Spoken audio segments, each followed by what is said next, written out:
ഓണത്തിരക്കൊക്കെ കഴിഞ്ഞ് ഇന്നാണൊന്ന് ഫ്രീ ആയത്. പായസവും സദ്യയും അവിയലും സാമ്പാറും ഒക്കെ കഴിച്ച് ആകെ എനിക്കൊരു മടുപ്പാണ്. മുന്നേ പറഞ്ഞതുപോലെ ഞാനൊരു നോൺ വെജ് പ്രേമിയാണ്. അപ്പോൾ എൻ്റെ ലഞ്ചിലും ഡിന്നറിലും ഒക്കെ ഏതെങ്കിലും ഒരു നോൺ വെജ് എന്തായാലും കാണും. കഴിഞ്ഞ വീഡിയോയിൽ ഞാൻ ഷെയർ ചെയ്ത ചൂരക്കറിയുടെ റെസിപ്പിയാണ് ഇന്ന്.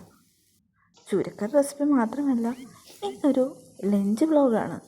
ചോറും പിന്നെ കോവയ്ക്ക മെഴുക്ക് വരട്ടിയും മാന്തൽ പൊരിച്ചതും പിന്നെ നമ്മുടെ ചൂരക്കറിയും. അപ്പോൾ ചൂരക്കറിയുടെ റെസിപ്പി ഞാൻ മുന്നേ ഷെയർ ആക്കിയിട്ടുണ്ട്, അതുകൊണ്ട് അതിവിടെ ഞാൻ എലാബറേറ്റായി പറയുന്നില്ല. നമുക്ക് ഒരു അടിപൊളി കോവയ്ക്ക മെഴുക്ക് വരട്ടി റെഡിയാക്കാം. അപ്പോൾ അധികം മൂക്കാത്ത കോവയ്ക്കയാണ് നല്ലത്. പക്ഷേ എൻ്റെ കോവയ്ക്ക കുറച്ചൊന്ന് മൂത്ത് പോയിട്ടുണ്ട്, അഥവാ പഴുത്തു പോയിട്ടുണ്ട്. അപ്പോൾ നല്ലതുപോലെ കഴുകി വൃത്തിയാക്കിയ കോവയ്ക്കൊക്കെ നമുക്ക് എങ്ങനെ വേണമെങ്കിലും കട്ട് ചെയ്തെടുക്കാം. ഞാൻ നല്ല റൗണ്ടായിട്ടാണ് കട്ട് ചെയ്തെടുക്കുന്നത്. നീളത്തിലും കട്ട് ചെയ്തെടുക്കാം, എങ്ങനെ വേണമെങ്കിലും ചെയ്യാം. അപ്പോൾ ആദ്യം തന്നെ കോവയ്ക്ക് കട്ട് ചെയ്ത് മാറ്റാം. പിന്നെ ഒരു വലിയ സവാള ചെറുതായി മുറിച്ചത്, അതിനോടൊപ്പം ഒരു 2-3 പച്ചമുളക്. നമ്മുടെ മെയിൻ ഇൻഗ്രീഡിയൻസ് എല്ലാം റെഡി ആയിട്ടുണ്ട്. ഇനി നമുക്ക് ഇതിനെല്ലാം ഒന്ന് താളിച്ച് കുക്ക് ചെയ്തെടുക്കാം. കോവയ്ക്കൊക്കെ എല്ലാവർക്കും ഇഷ്ടമാണോ? എനിക്ക് ഭയങ്കര ഇഷ്ടമാണ്.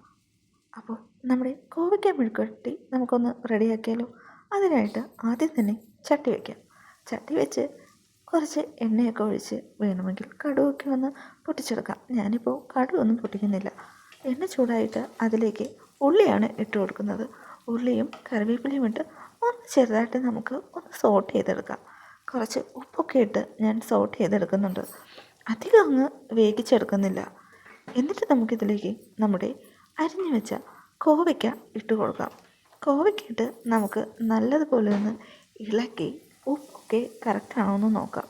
എന്നിട്ട് ഇതിലേക്ക് കുറച്ച് മഞ്ഞൾപ്പൊടി കൂടെ ചേർത്ത് അടച്ച് വെച്ച് കുറച്ചധികം സമയം വേവിക്കാം. എരിവിന് ആവശ്യമായിട്ട് പച്ചമുളകാണ് ഇട്ടേക്കുന്നത്. വേണമെങ്കിൽ കുറച്ച് മുളക് പൊടി കൂടി ചേർക്കാം. നമ്മുടെ മെഴുക്ക് വരട്ടി റെഡിയായി. ഇതൊന്ന് കുക്കായി വന്നാൽ നമ്മുടെ മെഴുക്ക് വരട്ടി സെറ്റാണ്. നമ്മുടെ ചൂരക്കറിക്കുള്ള തേങ്ങ നമുക്ക് അതിൻ്റെ ഇടയ്ക്ക് ഒന്ന് അരച്ചെടുക്കാം.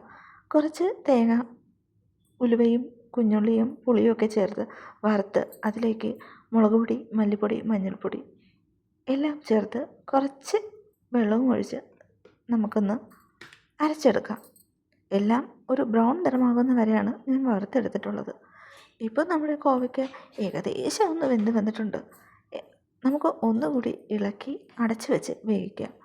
എനിക്ക് അത്രയ്ക്ക് അങ്ങോട്ട് കരിഞ്ഞു പോകുന്നത് ഇഷ്ടമല്ല. അപ്പോൾ ഒന്ന് ചെറുതായിട്ട് വാടി വന്നാൽ മതി.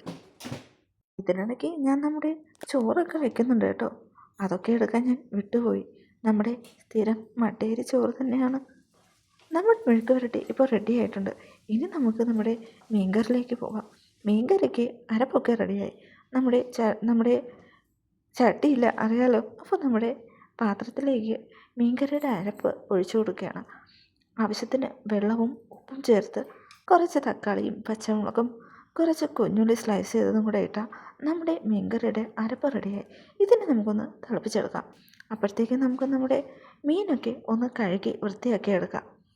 അരപ്പ് നല്ലതുപോലെ തിളച്ച് വരുമ്പോൾ നമുക്ക് നമ്മുടെ മീൻകറിയുടെ മെയിൻ ഇൻഗ്രീഡിയൻ്റായ മീനിനെ ഇട്ട് കൊടുക്കാം.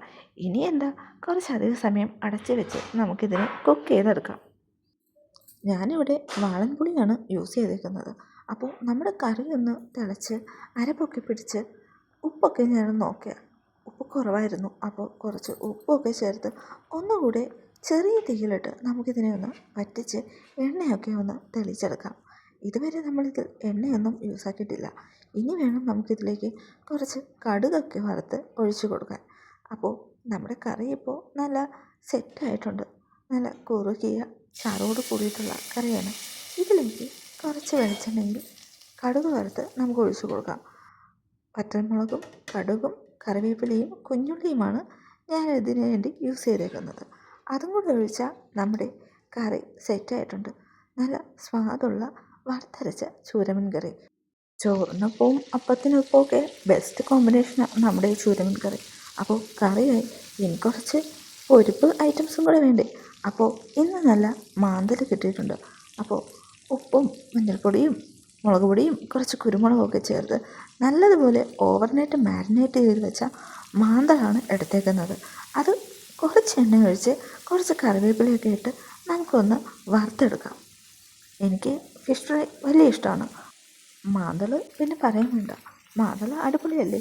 എല്ലാവർക്കും മാന്തൾ ഫ്രൈ ഇഷ്ടമാണോ? അപ്പോൾ നമ്മൾ മാന്തളിനെ കുറച്ച് എണ്ണയൊക്കെ ഒഴിച്ച് തിരിച്ചും മറിച്ചൊക്കെ ഇട്ട് നമുക്കൊന്ന് ഫ്രൈ ചെയ്തെടുക്കാം. അധികം എണ്ണ ഒഴിക്കുന്നില്ല, എന്നാൽ എണ്ണ ഒഴിക്കുന്നുമുണ്ട്. അപ്പോൾ നമ്മുടെ മാന്തൾ ഫ്രൈയും അങ്ങനെ റെഡി ആയിട്ടുണ്ട്. കണ്ടു മാന്തൾ ഫ്രൈയുടെ കളറ്. ആവശ്യത്തിന് എരിവും ഉപ്പും ഒക്കെയുള്ള അടിപൊളി മാന്തൾ ഫ്രൈ ആയിരുന്നു. ഇനി നമുക്ക് ഇതിനെ ഒന്ന് പ്ലേറ്റ് ചെയ്യണ്ടേ. കുറച്ച് ചോറും അതിൻ്റെ സൈഡിലായിട്ട് നമ്മുടെ മാന്തൾ ഫ്രൈയും പിന്നെ കുറച്ച് ചൂരമീൻ കറിയും പിന്നെ നമ്മുടെ കോവയ്ക്ക മെഴുക്കുവരട്ടി, പിന്നെ എന്ത് വേണം, നമ്മുടെ ഊണ് റെഡി ആയിട്ടുണ്ട്. അപ്പോൾ ഞാൻ പോയി ഊണ് കഴിക്കട്ടെ. ഊണിനൊപ്പം ഒരു പാട്ട് കൂടെ ആയാലോ. അപ്പോൾ എൻ്റെ ഈ വീഡിയോ ഇഷ്ടപ്പെട്ടാൽ എല്ലാവരും ലൈക്ക് ചെയ്ത് സബ്സ്ക്രൈബ് ചെയ്യുക. Thank you. അപ്പോൾ പാട്ട് ഒന്ന് കേട്ട് നോക്കൂ. ഇടയൻ്റെ ഹൃദയത്തിൽ നിറഞ്ഞൊരീണം ഒരു മുളം തണ്ടിലൂടൊഴുകി വന്നു. ആയർ പെൺകിടാവെ നീൻ പാൽക്കുടം തുളുമ്പിയതായിരം തുമ്പപ്പൂവായി വിരിഞ്ഞു. ആയിരം തുമ്പപ്പൂവായി വിരിഞ്ഞു. മെല്ലെ മെല്ലെ മുഖപടം തെല്ലൊതുക്കി. പാട്ട് ഇഷ്ടമായോ? ഒന്ന് കമൻറ്റ് ചെയ്യണേ.